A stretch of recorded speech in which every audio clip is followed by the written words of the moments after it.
Welcome વિદ્યાર્થી મિત્રો. Wave motion for JEE નીટના સેશન 4માં આજે આપણે ધ્વનિ તરંગોનો અભ્યાસ કરવા જઈ રહ્યા છીએ. આપણે જાણીએ છીએ કે ધ્વનિ તરંગો એ સંગત તરંગો છે. જ્યારે માધ્યમમાં તરંગ પ્રસરતું હોય, યાંત્રિક તરંગ પ્રસરતું હોય અને જો કણોના દોલનો તરંગ પ્રસરણની દિશામાં જ થતા હોય તો ત્યારે આ પ્રકારના તરંગને આપણે સંગત તરંગોથી ઓળખીએ છીએ. સામાન્ય રીતે આપણા કાન 20 હર્ટ્ઝથી લઈને 20,000 હર્ટ્ઝ સુધીની આવૃત્તિવાળો ધ્વનિ સાંભળી શકે છે. હવે સ્થિતિસ્થાપક માધ્યમમાં પ્રસરતા ધ્વનિ તરંગોને આપણે આ સમીકરણ દ્વારા રજૂ કરી શકીએ. y = a cos kx - ωt અથવા a sin kx - ωt. cos પ્રકારનું કે sin પ્રકારનું તમે સમીકરણ લઈ શકો છો. મારે અહીંયા અંતિમ સમીકરણ ધન મળે એ હેતુથી મેં cos લીધું છે. એનું કારણ શું છે? cos of -θ બરાબર પર શું થાય? cos θ થાય. એ હેતુથી, બીજું કોઈ હેતુ નથી. તમે સાઇનવાળું સમીકરણ પર લખી શકો છો. હવે આપણે આ જે ધ્વનિ તરંગો છે એમાં કણોના સ્થાનાંતર, જુદા જુદા સમયે કણોના સ્થાનાંતર માપવા એ અઘરું પડે છે. પણ એને બદલે હવાના માધ્યમમાં જ્યારે ધ્વનિ તરંગો પ્રસરે, વાયુના માધ્યમમાં જ્યારે ધ્વનિ તરંગો પ્રસરે ત્યારે કણોના સ્થાનાંતરને બદલે દબાણમાં ફેરફાર માપવો એ સહેલો બની જાય છે. દબાણમાં ફેરફાર માપવો એ સહેલો બને છે. આથી આપણે કોની વચ્ચેનો સંબંધ મેળવવો જોઈએ? તો કે આપણે સ્થાનાંતર અને દબાણમાં ફેરફાર વચ્ચેનો સંબંધ આપણે મેળવીએ અને આમ દબાણમાં થતો ફેરફાર માપીને કણનું સ્થાનાંતર ઇઝીલી માપી શકીએ. તો આ માટે વિદ્યાર્થી મિત્રો, તમે આપેલ વાયુ માધ્યમમાં અથવા હવાના માધ્યમમાં હવાનો ΔX જેટલી લંબાઈ અને S જેટલો આડછેદ ક્ષેત્રફળ ધરાવતો એક વિભાગ વિચારવાનો છે. તો આટલા વિભાગનું કદ શું થશે? તો આ વિભાગનું કદ થશે કેપિટલ V બરાબર S ΔX. તો આકૃતિમાં દર્શાવ્યા પ્રમાણે ધ્વનિ તરંગોના પ્રસરણ દરમિયાન દોલિત થતો ΔX જેટલી જાડાઈ અને S જેટલા આડછેદના ક્ષેત્રફળ ધરાવતા એક વિભાગને આપણે ધ્યાનમાં લીધો છે. ધારો કે આ વિભાગનું ΔY જેટલું આપણે જમણી તરફ સ્થાનાંતર કરાવીએ છીએ અત્યારે આ નોર્મલ સ્થિતિમાં હતું. પણ સમજી લો આ વિભાગના કણો ΔX જેટલું સૂક્ષ્મ ΔY જેટલું સૂક્ષ્મ સ્થાનાંતર અનુભવે છે. તો અહીંયા આપણે જોઈશું કે વિઘનન રચાશે. કણો કણો વચ્ચેનું અંતર, એમની ઘનતા ઘટી જશે આ વિભાગમાં. જ્યારે આ વિભાગમાં કણોની સંખ્યા ઘનતા વધી જતા અહીંયા કોમ્પ્રેશન, સંઘનન રચાશે. તો ધ્યાન આપો કે ધારો કે આ વિભાગનું ΔY જેટલું જમણી તરફ સ્થાનાંતર થાય છે. હવે આ વિભાગનું ઇનિશિયલી કદ કેટલું હતું? V = S ΔX. અને આ વિભાગના કદમાં કેટલો ફેરફાર થયો? તો ΔV = S ΔY. સૂક્ષ્મ સ્થાનાંતર ΔY ને લીધે કદમાં સૂક્ષ્મ ફેરફાર શું થશે? S ΔY. હવે બલ્ક મોડ્યુલસ B = -ΔP/ΔV/V. માટે ΔP = -B ΔV/V. ચાલો, ΔV ની કિંમત શું છે? S ΔY અને V ની કિંમત S ΔX. આમ ΔP = -B ΔY/ΔX. હવે જો લિમિટ ΔX → 0 લઈએ, મતલબ કે આપણે અત્યંત સૂક્ષ્મ વિભાગની વાત કરી, તો ΔX ટેન્સ ટુ 0 લઈએ તો ડેલ્ટા વાય પણ શૂન્યવત નાનું બનશે. અને આ સ્થિતિમાં વિકલનની વ્યાખ્યા મુજબ delta P is equal to minus B del Y by del X થશે. ફરીથી ખંડશઃ વિકલન આવશે, કારણ કે આપણું તરંગ સમીકરણ 3 ચલોને સાંકળતું સમીકરણ છે. વાય જેનો સંબંધ એક્સ અને ટી એવા 2 ચલો સાથે છે. તો del Y by del X જ્યારે કરીશું ત્યારે ટીને આપણે અચળ રાખીશું. ચાલો વાયનું ઇક્વેશન શું હતું? એ cos K X minus omega T. હવે કોસનું વિકલન sign K X minus omega T. ફરી પાછું આનું વિકલન કરીએ તો ડેલ બાય ડેલ એક્સ કે X minus omega T. Del by del X is equal to 1 અને ટી અચળ. ટૂંકમાં અહીંયાથી કે એને આગળ લઈ લઈએ તો આપણું સમીકરણ શું બનશે કે ભાઈ કોસનું વિકલન minus sign minus minus plus થઈ ગયું. તો એ બી કે sign K X minus omega T. ચાલો, તો આ જે પરિણામ આપણું મળ્યું, આ પરિણામમાં તમે જોઈ શકો જ્યારે સાઇનનું મૂલ્ય મહત્તમ એટલે કે 1 થાય ત્યારે દબાણનું મહત્તમ મૂલ્ય ડેલ્ટા પીએમ બરાબર એ બી કે થશે. શું દબાણનું મહત્તમ મૂલ્ય શું થશે? એ બી કે. અહીંયા એ બી કેને આપણે બોલીશું દબાણનો કંપ વિસ્તાર, પ્રેશર એમ્પ્લિટ્યૂડ. એ બી કેને ડેલ્ટા પીએમને આપણે શું બોલીશું? દબાણનો કંપ વિસ્તાર. ચાલો, હવે આ જે સમીકરણ છે ને આપણું, આ સમીકરણ એ દબાણ તરંગ રજૂ કરે છે, પ્રેશર વેવ. આથી જ ધ્વનિ તરંગોને આપણે ઘણી વખત દબાણ તરંગોથી પણ ઓળખીએ છીએ.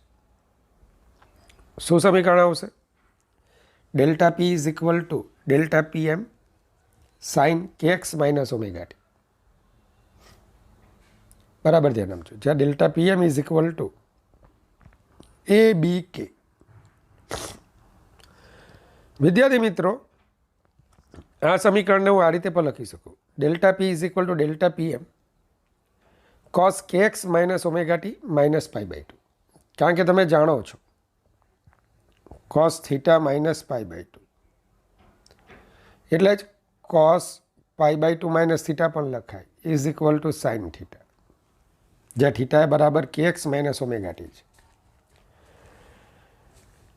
અહીંયા જો પી નોટ એ હવાનું સામાન્ય દબાણ હોય, નોર્મલ પ્રેશર હોય, તો જ્યારે ધ્વનિ તરંગ માધ્યમમાં પ્રસરતા હોય ને તો માધ્યમના દરેક વિભાગમાં દબાણ P naught plus delta PM થી પી નોટ માઇનસ ડેલ્ટા પીએમની વચ્ચે હોય છે,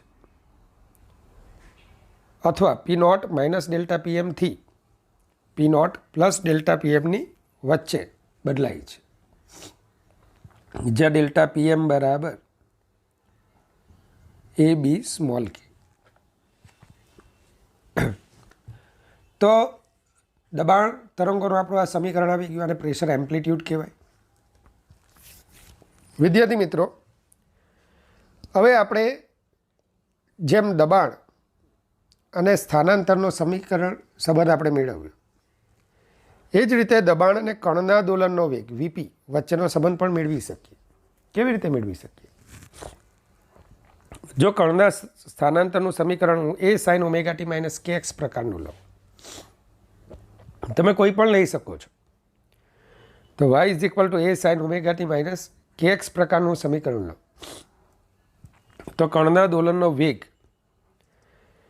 એટલે del Y by del T, સાઇનનું વિકલન કોસ. ચાલો ફરી પાછું આનું વિકલન કરીએ તો ઓમેગા આગળ આવી જશે, કારણ કે એક્સ તો અચળ છે. જ્યારે ટી પ્રત્યે વિકલન કરીએ ત્યારે એક્સને અચળ રાખીએ છીએ. તો VP is equal to A omega cos omega T minus K x. હવે કણના દોલનનો મહત્તમ વેગ, જેનો વી નોટ પી વડે દર્શાવું છું, તો એ ઓમેગા થશે. અને દબાણનો કંપ વિસ્તાર પી નોટ એ બી કે થશે. જો પીઓ અપોન વીઓ પી વી નોટ પી આપણે બેનો ગુણોત્તર લઈ લઈએ તો ABK અપોન ઓમેગા એ. ચલો એ કટ થશે, પણ તમે તરંગ ઝડપ જાણો છો, omega by K is equal to તરંગ ઝડપ. તરંગ ઝડપના આટલા ફોર્મ્યુલા તમે જાણો છો, lambda by T, F lambda અથવા ઓમેગા બાય કે. તો K by omega is equal to 1 upon V થશે. તો આમ P naught upon V naught P is equal to B by V. માટે P naught is equal to B V naught P upon V થશે. ચાલો, તો દબાણનો કંપ વિસ્તાર જેને આપણે ડેલ્ટા PM પણ લખી શકીએ. તો ડેલ્ટા PM અથવા P naught is equal to B V naught P upon V. ચાલો, તો આ પ્રમાણે તમે સંબંધ મેળવી શકો. વિદ્યાર્થી મિત્રો, માધ્યમમાં સંગત તરંગની ઝડપ તો તમે NCERTમાં તો બહુ સરળ રીતે ભણી ગયા. તમે આવું ભણેલા, માધ્યમમાં સંગત તરંગની ઝડપ બે બાબતો પર આધાર રાખે છે. બે બાબતો પર આધાર રાખે છે. નંબર 1, માધ્યમના સ્થિતિસ્થાપકતાંક, જેને આપણે E વડે દર્શાવતા હતા, ઇલાસ્ટિક કોન્સ્ટન્ટ. અને બીજું માધ્યમની ઘનતા. આ સ્થિતિસ્થાપકતાનો ગુણધર્મ છે અને આ જડત્વને લગતો ગુણધર્મ છે. આ માધ્યમમાં તરંગની ઝડપ બે બાબતો પર આધારિત છે, માધ્યમની સ્થિતિસ્થાપકતા અને જડત્વ પર. અને આના પરથી તમે પારિમાણિક વિશ્લેષણ દ્વારા વી બરાબર અંડરરૂટ E બાય રો લાવતા હતા. પણ આ એકચ્યુઅલ થિયરી નથી. એકચ્યુઅલ થિયરી જે રીતે આપણે લંબગત તરંગની ઝડપ વી બરાબર અંડરરૂટ એફ અપોન મ્યુ અથવા અંડરરૂટ ટી બાય મ્યુ લાવેલા, એ જ પ્રકારે અહીંયા પણ જોવાનું છે. તો આકૃતિમાં ધારો કે એક તરંગ સ્પંદ છે, આ પલ્સ, જે ડાબી તરફ ગતિ કરી રહ્યું છે. પણ આપણે લાસ્ટ ટાઈમની જેમ અહીંયા પણ પલ્સ સાથે સંકળાયેલી નિર્દેશ ફ્રેમને ધ્યાનમાં લઈશું, જે આપણને પલ્સ કેવું દેખાશે? સ્થિર. હું બસમાં બેઠો છું, બસ મને કેવી દેખાશે? સ્થિર. મને કોણ ગતિ કરતું દેખાશે? રસ્તો. જમીન પર ઊભો છું તો હું સ્થિર હોઈશ અને બસ ગતિ કરતી દેખાશે. હું જમીન પરથી જોઉં છું તો અહીંયા પલ્સ ડાબી તરફ પ્રસરી રહ્યું છે, પણ પલ્સ પરથી જોઉં તો હવાના કણો મને જમણી તરફ ગતિ કરતા દેખાશે. મને મૂવિંગ એર દેખાશે, જે જમણી તરફ વી જેટલી ઝડપથી ગતિ કરે છે. તો વિદ્યાર્થી મિત્રો, થોડું શાંતિથી સમજજો. ધારો કે મોટી લંબાઈની એક નળીમાં હવા ભરેલી છે અને એક તરંગ સ્પંદ વી ઝડપથી ડાબી તરફ પ્રસરે છે. હવે આ ઘટનાને સરળતાથી સમજવા માટે મેં શું કર્યું છે? તરંગ સ્પંદ સાથે સંકળાયેલી નિર્દેશ ફ્રેમમાંથી જોયું તો હવા જમણી તરફ વી ઝડપથી ગતિ કરતી જણાશે. ધારો કે હવાનું સામાન્ય દબાણ P છે. આ જે હવા નોર્મલ સ્થિતિમાં છે ત્યાં દબાણ P છે. અને સ્પંદની અંદર હવાનું દબાણ P પ્લસ ડેલ્ટા P છે. ફરીથી, જ્યાં હવા સામાન્ય સ્થિતિમાં છે ત્યાં નોર્મલ પ્રેશર P છે, પણ જ્યાં સ્પંદ છે, જ્યાં સંઘનન રચાયું છે, ત્યાં દબાણ P પ્લસ ડેલ્ટા P છે. હવે સ્પંદની અંદર હવાનું દબાણ આપણે P પ્લસ ડેલ્ટા P લીધું. જ્યાં સંઘનન દરમિયાન ડેલ્ટા P ધન થાય ત્યાં દબાણમાં વધારો થાય.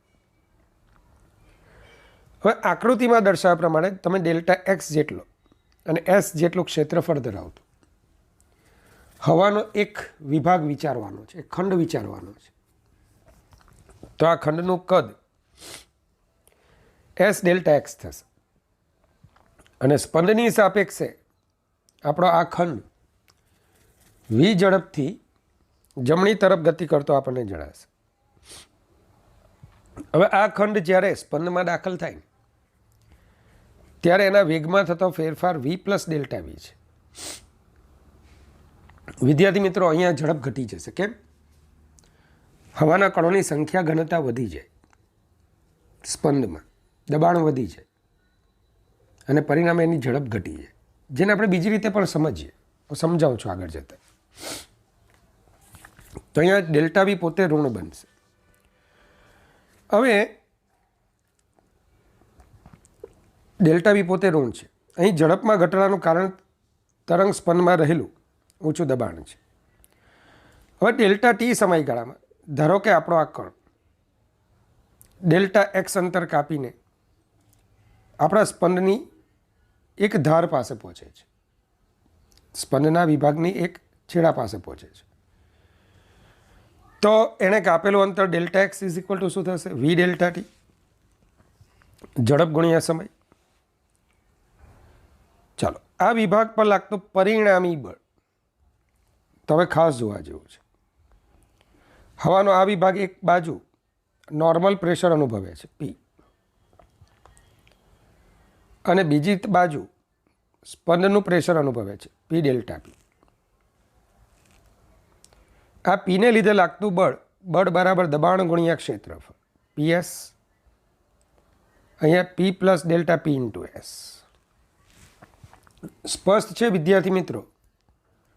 પરિણામી બળ આ તરફ લાગશે કે ડેલ્ટા પી ધન છે. પરિણામી બળ ગતિની વિરુદ્ધમાં લાગે તો એ પ્રતિપ્રવેગ ઉત્પન્ન કરે, અને પ્રતિપ્રવેગ ઉત્પન્ન થાય તો ઝડપમાં ઘટાડો થાય. આમ હવાની ઝડપ જે નોર્મલી વી હતી એ ઘટીને કંઈક ઓછી થશે. આથી વી પ્લસ ડેલ્ટા વીમાં ડેલ્ટા વી ઘટાડો બતાવશે, ડેલ્ટા વી ઋણ બતાવશે. ક્લિયર? ફરી પાછો સમજાવો. આપણો જે હવાનો આ વિભાગ લીધો, it is about to enter, એ સ્પંદમાં એન્ટર થવાની અણી પર છે. તો એને એક છેડો જે સામાન્ય દબાણે રહેલો છે, બીજો છેડો વધારે દબાણે રહેલો છે. પરિણામે ગતિની વિરુદ્ધ દિશામાં આ વિભાગ પરિણામી બળ અનુભવતા એની ઝડપમાં શું થશે? ઘટાડો. ચલો, ક્લિયર? તો આ વિભાગ પર લાગતું પરિણામી બળ એફ નેટ પીએસ માઇનસ પી પ્લસ ડેલ્ટા પીએસ. તો તમે જોઈ શકશો F net is equal two, હું મૂલ્ય જ લખું છું, ડેલ્ટા પી ઇન્ટુ એસ. બરાબર? Actually minus delta P into S. ગતિની વિરુદ્ધમાં આ બળ અનુભવે છે. ચાલો, આપેલ વિભાગનું દળ delta M is equal to ઘનતા ગુણ્યા કદ.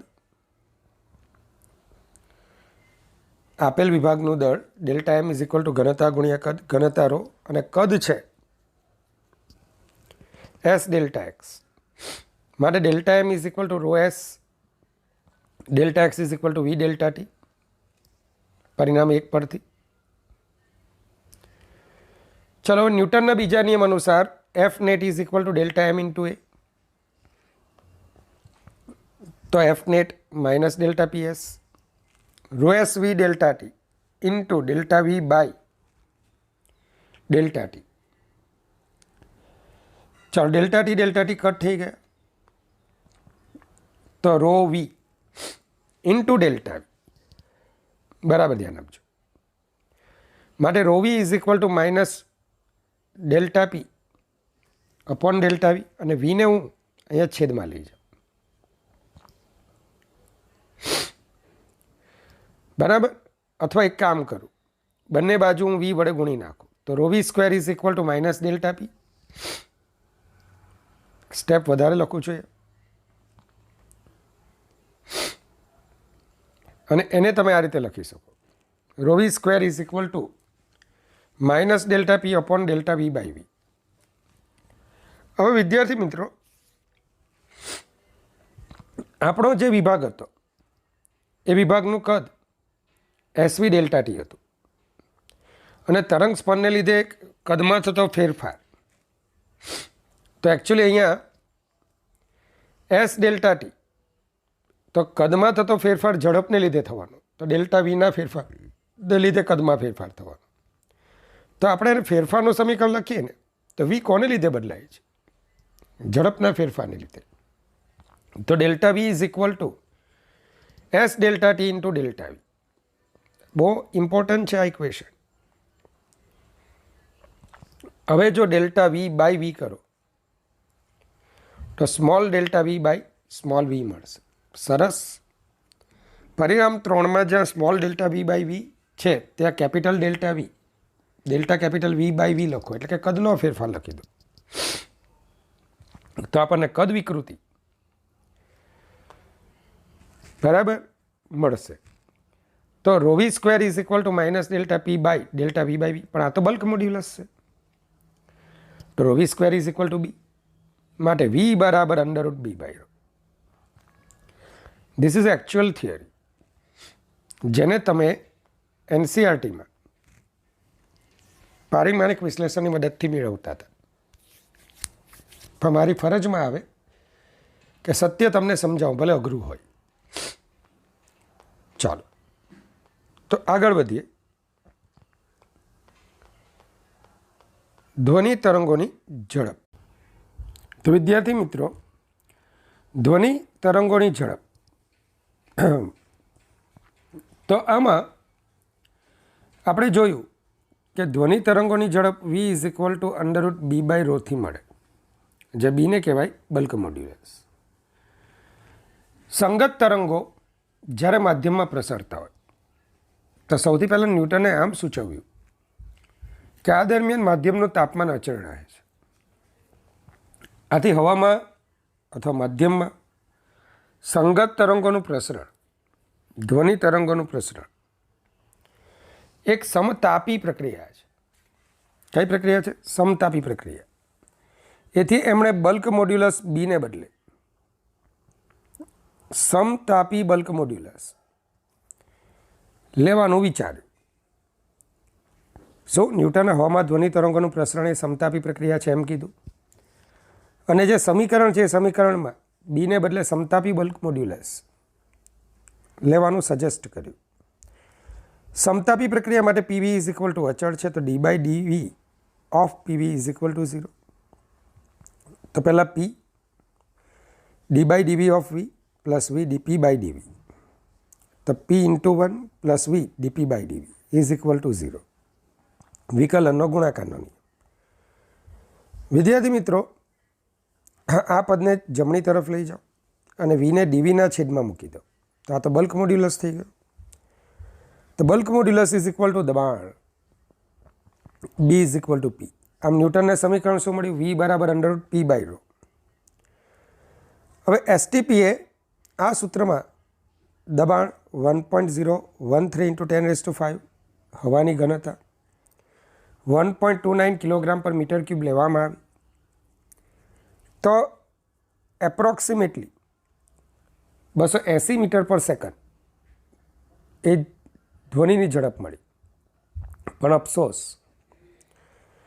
આનું પ્રાયોગિક મૂલ્ય 330 મીટર પર સેકન્ડ હતું. આમ ન્યૂટનનું સમીકરણ અને એનાથી મળતું પરિણામ પ્રાયોગિક હકીકત કરતાં બહુ જ જુદું હતું. આમ ધ્વનિ તરંગોની ઝડપ મેળવવાની બાબતમાં ન્યૂટન નિષ્ફળ ગયા. તો વિચારજો કે આટલા મહાન વિજ્ઞાની એ પણ કોઈક બાબતે નિષ્ફળ જતા હોય, તો આપણે આપણી નિષ્ફળતાથી ક્યારેય પણ ડગવું નહીં. ચાલો, ત્યારબાદ મહાન ગણિતશાસ્ત્રી લાપ્લાસ અને ભૌતિક વિજ્ઞાની પણ હતા. એમણે સુધારો દાખવ્યો. એમણે શું કીધું કે જ્યારે માધ્યમમાં ધ્વનિ તરંગોનું પ્રસરણ થાય તો જે વિભાગમાં સંઘનન રચાય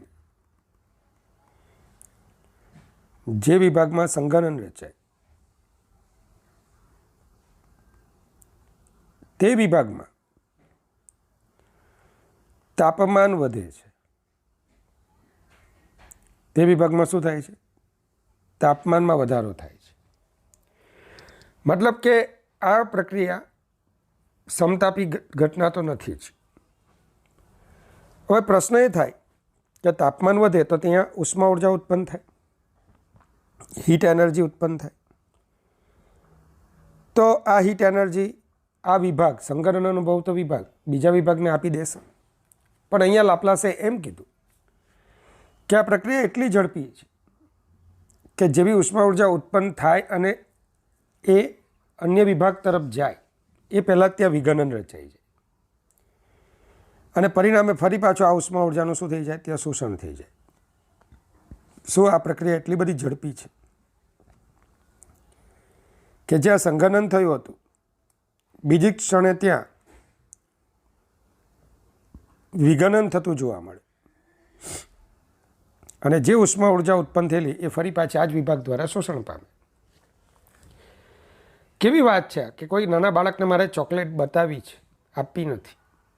ચોકલેટ એને બતાવીશ, મારી નજીક આવશે, ફરી પાછો એને હું સંતાડી દઈશ, બાળક દૂર જતું રહેશે, ફરી પાછો બતાવીશ, પાછો આવશે.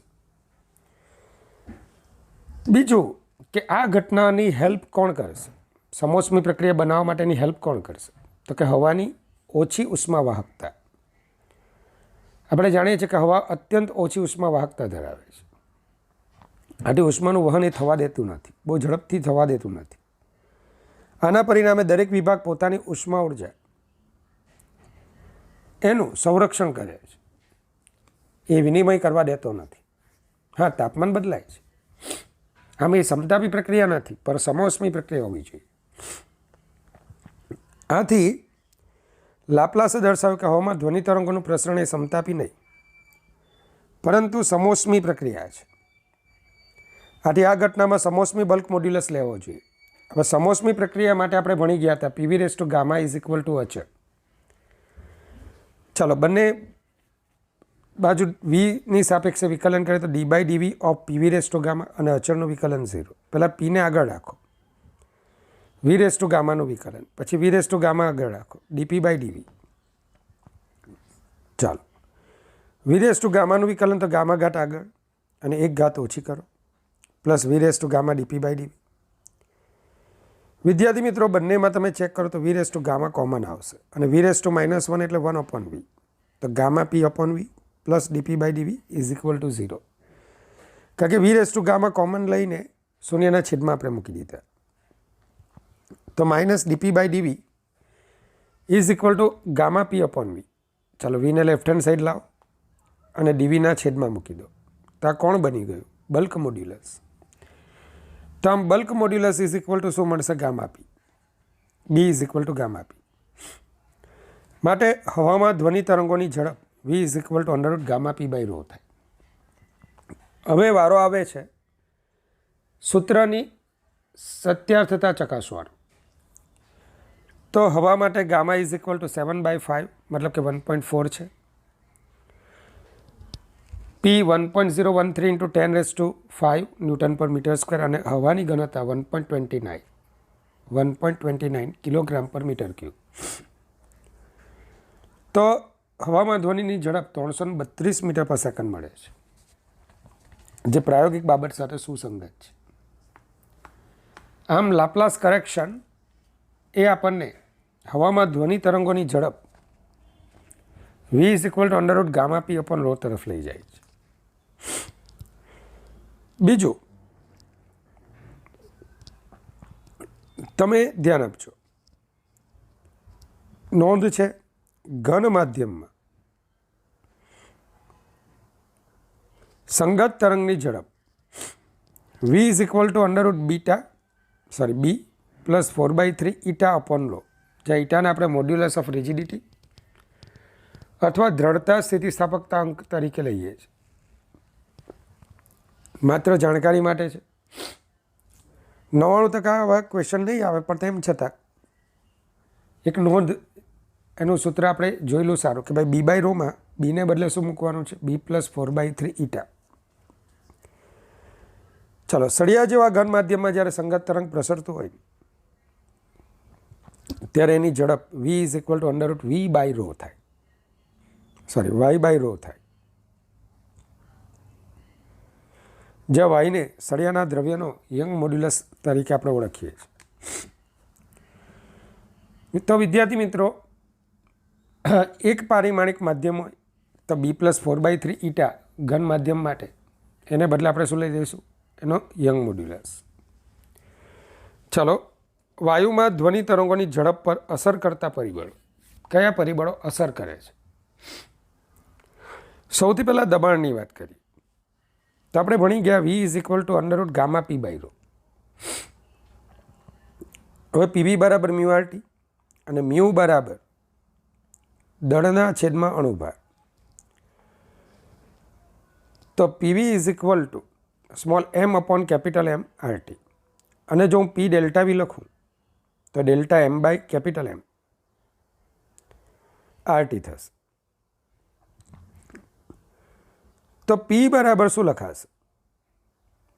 Delta m by delta V RT by capital M.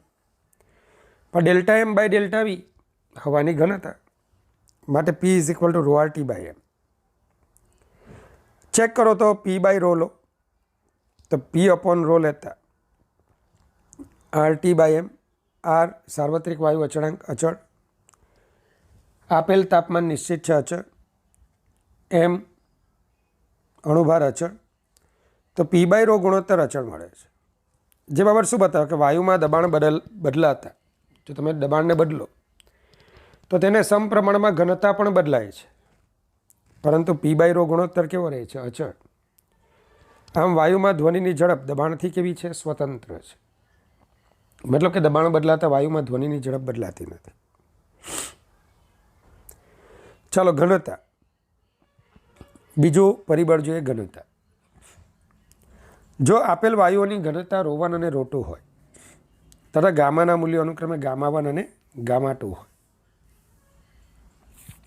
તો તમે જાણો જ છો v બરાબર under root gamma P by rho. દબાણ આપણે અચળ ગણીએ છીએ, આપેલ પરિસ્થિતિનું દબાણ અચળ ગણીએ છીએ, તો v ચાલે છે under root gamma by rho. તો તમે v1 બાય v2 કરશો તો under root γ1 by γ2 into ρ2 by ρ1 થશે. ત્રીજું પરિબળ છે તાપમાન. તો હમણાં જ આપણે સમીકરણ મેળવ્યું ટી તાપમાને વાયુમાં ધ્વનિની ઝડપ v is equal to under root gamma RT by M. હવે ગામા હવા માટે અચળ છે, અથવા આપેલ માધ્યમ માટે ગામા અચળ હોય, આર અચળ, M અચળ, તો v ચલે છે અંડર રૂટ ટી. આમ માધ્યમમાં ધ્વનિની ઝડપ એ નિરપેક્ષ તાપમાનના સમપ્રમાણમાં હોય છે. વાયુમાં ધ્વનિની ઝડપ એ નિરપેક્ષ તાપમાનના વર્ગમૂળના સમપ્રમાણમાં હોય છે. હવે ધારો કે V0 અને VT એ અનુક્રમે 0 ડિગ્રી સેલ્સિયસ અને T ડિગ્રી સેલ્સિયસ તાપમાને વાયુમાં ધ્વનિની ઝડપો છે. તો જ્યારે તમે 0 ડિગ્રી સેલ્સિયસ એટલે કે 273 કેલ્વિન, યાદ રાખજો કેપિટલ T નિરપેક્ષ તાપમાન છે, તો તમારું પરિણામ શું આવશે? 273 ગામા આર 273 વત્તા 0 મતલબ કે 273 ડિવાઇડેડ બાય M. અને T ડિગ્રી સેલ્સિયસ છે તો 273 પ્લસ સ્મોલ ટી. ટૂંકમાં સમીકરણ આવશે under root gamma R 273 plus small T divided by M. બસ આ બેનો ગુણોત્તર લઈ લો તો ગામા આર અપોન M તો કેન્સલ થઈ જશે, તો 273 plus T divided by 273 raise to half. ચાલો, છેદ વિભાજન કરીએ અને દ્વિપદી વિસ્તરણ લઈએ. દ્વિપદી વિસ્તરણ તમને ખ્યાલ છે 1 plus or minus X raise to n હોય તો 1 પ્લસ ઓર માઇનસ nx થાય. પણ આવું ક્યારે? જ્યારે t બાય 273 મતલબ કે x એક કરતાં ખૂબ નાનું પદ હોય. તો અહીંયા t બાય 273 એક કરતાં ખૂબ નાનું હોય તો તમે શું કરશો? 1 plus half into T by 273. તો V0 in the bracket 1 plus T by 546.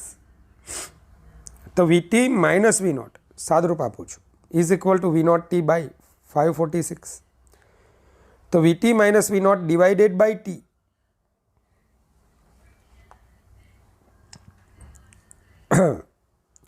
તો V0 એટલે 332 આપણે લીધું છે. STP એ હવામાં ધ્વનિની ઝડપ ડિવાઇડેડ બાય 546 બરાબર જોજો તો 0.61 તમને મળશે. તો VT - V0 by T is equal to 0.61 metre second inverse પર ડિગ્રી સેલ્સિયસ ઇનવર્સ. મતલબ જો તાપમાનમાં પ્રતિ ડિગ્રી સેલ્સિયસનો વધારો કરીએ તો ધ્વનિની ઝડપ 0.61 મીટર પર સેકન્ડ જેટલી વધતી જોવા મળે છે. ચાલો, એક ઇમ્પોર્ટન્ટ ફેક્ટર છે અને એ છે ભેજનું પ્રમાણ. સમજી લો, ઘણી વખત હું બોલું છું અને ઘણા વિદ્યાર્થીઓ ભૂલ કરે છે. તમને એક સરખું પાત્ર આપેલું છે. પાત્રનું કદ બંનેમાં V છે. એકમાં મેં સૂકી હવા ભરેલી છે અને બીજામાં બાષ્પવાળી હવા ભરેલી છે.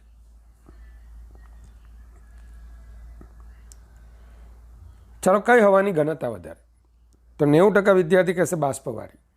અરે ભાઈ, હવાની ઘનતા એટલે હવાનું દળ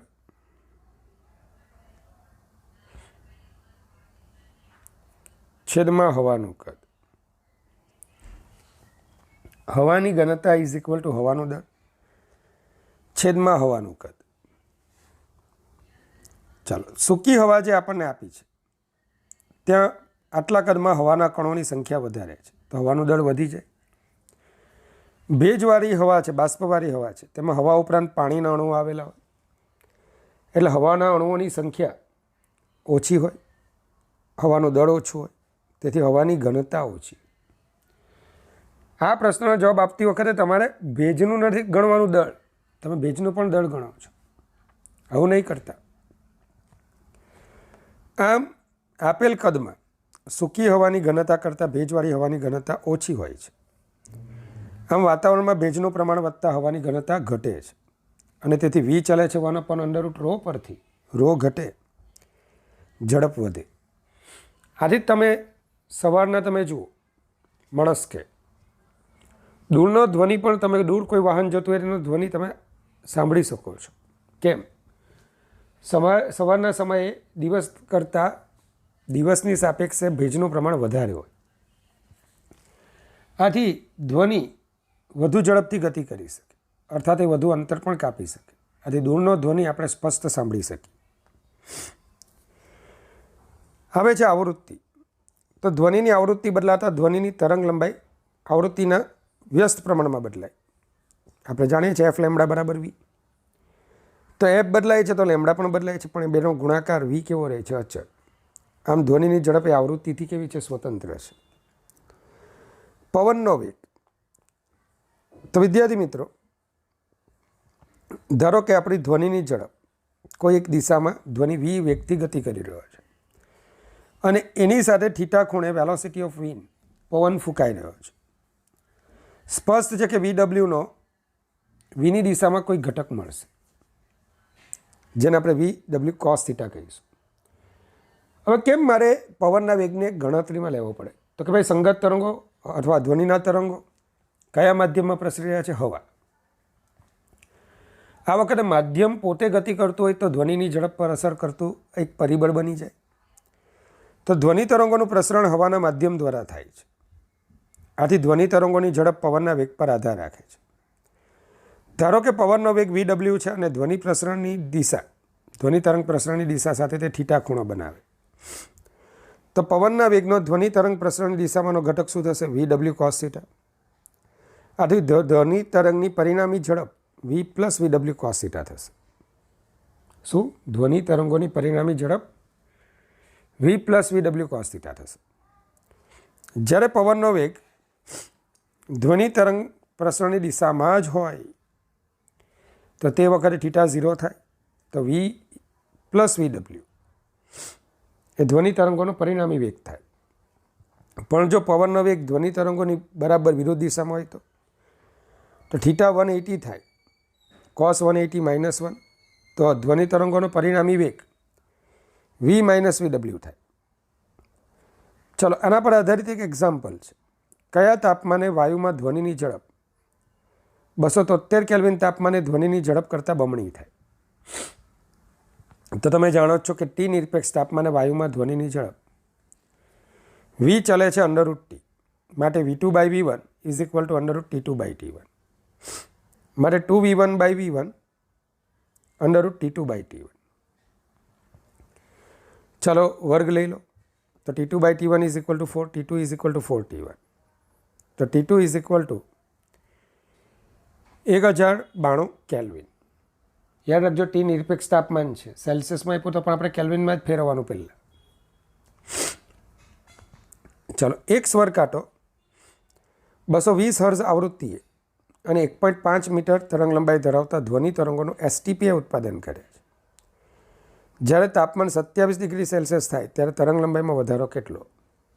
તો બહુ ઇઝી પ્રોબ્લેમ છે. તમને F આપ્યું છે, લેમ્બડા નોટ આપ્યું છે ને પ્રારંભિક તાપમાન STP 273 કેલ્વિન આપ્યું છે. હવે T બરાબર 27 ડિગ્રી સેલ્સિયસ, મતલબ કે 27 + 273 કેલ્વિન. 300 કેલ્વિન તાપમાને હવામાં ધ્વનિની ઝડપને જો આપણે V ગણીએ તો V ચાલે છે √T પરથી V/V0 is equal two √T/T0.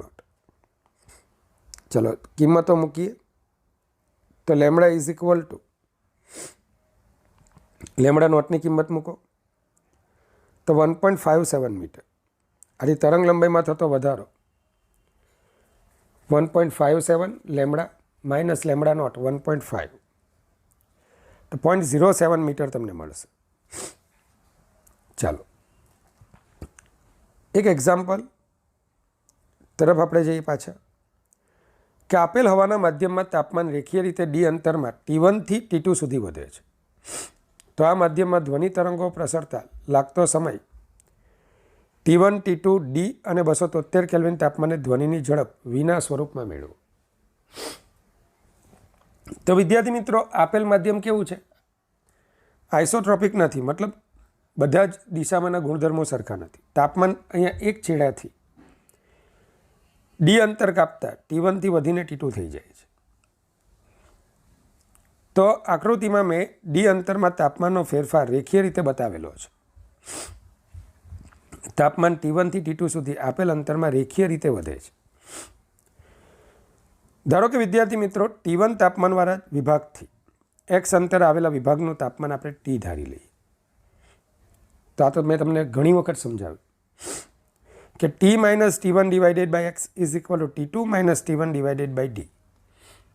સમરૂપતાની જ ત્રિકોણોની જે સમરૂપતા છે તેનો જ આપણે અભ્યાસ કરીને આ પરિણામ મેળવેલું કે ભાઈ T - T1/X is equal two T2 - T1/D. ચલો, તો ટીને આપણે કરતા બનાવીએ તો T is equal two T1, પહેલાં એક્સને તમે ગુણાકારમાં લો તો T is equal two T1 + X T2 - T1/D. હવે T તાપમાને વાયુમાં ધ્વનિની ઝડપ શું આવશે? V બરાબર √Γ/RT/M. એને આપણે VT વડે દર્શાવીએ. હવે 273 કેલ્વિન તાપમાને V is equal two √Γ/R 273/M છે. 273 કેલ્વિન તાપમાને ધ્વનિની ઝડપ એને આપણે સ્મોલ v વડે દર્શાવેલી છે. તો અહીંયા VT ને બદલે હું V લખી દઉં. ચલો VT/Vનો ગુણોત્તર લઉં તો √T/273. તો VT is equal two V √T/273. ચાલો વર્ગમૂળમાં 273 હું જરા આગળ મૂકી દઉં. કેમ? કારણ કે મારે ટીની કિંમત મૂકવાની છે. કઈ? T1 + X T2 - T1/D. બરાબર? ધ્યાન આપજો. આથી તમારું પરિણામ આવું મળશે. હવે VT બરાબર dx/dt. તો dt ઇઝ ઇક્વલ ટુ